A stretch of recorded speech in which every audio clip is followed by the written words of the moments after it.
நாம இன்னைக்கு சுய அன்பை கத்துக்கிறது பத்தின ஒரு சின்ன பார்வை பார்க்க போறோம். சுய அன்புன்னா என்ன?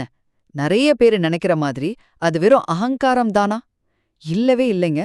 சிம்பிளா சொல்லணும்னா உங்களுக்கு நீங்களே ஒரு நல்ல ஃப்ரெண்டா மாறுறது தான். சரி, அதை எப்படி செய்யறதுன்னு பார்க்கலாம். முதல்ல ஒரு முக்கியமான விஷயம். சுய அன்புங்கிறது கருணை, அகங்காரம் கிடையாது. ஆனா பாருங்க, நிறைய பேர் இத சுயநலம்னு தப்பா புரிஞ்சுக்கறாங்க. உண்மையில அது என்னன்னா, உங்க குறைகளை ஏத்துக்கிட்டு நான் இப்படியே போதும்னு நம்புறது தான்.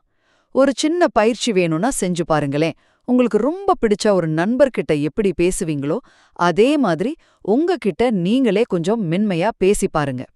2வது பாயிண்ட், இது கொஞ்சம் ஆச்சரியமா இருக்கலாம். நம்ம மனசுக்குள்ள ஒருத்தன் எப்பவும் நம்மள விமர்சனம் பண்ணிட்டே இருப்பான் இல்லையா, அந்த உள் விமர்சனகன். அவன் உண்மையில நம்ம எதிரி இல்ல. அவன் ஒரு பயந்த பாதுகாவலன் மாதிரி. அவன் நம்மள காயப்படுத்த நினைக்கல, ஏதோ ஒரு விதத்துல பாதுகாக்க தான் முயற்சி பண்றான். அதனால அவன் கூட சண்டை போடாதீங்க. பதிலா அவன் எதுக்கு பயப்படுறான்னு புரிஞ்சுக்கிட்டு ஒரு குழந்தைய சமாதானப்படுத்துற மாதிரி அவனை மென்மையா வழிநடத்துங்க.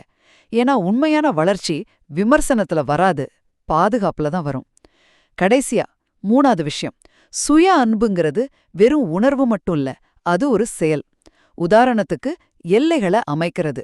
உங்களால முடியாத ஒரு விஷயத்துக்கு வேண்டாம்னு சொல்றது சுயநலம் கிடையாதுங்க, அது சுயமரியாதை.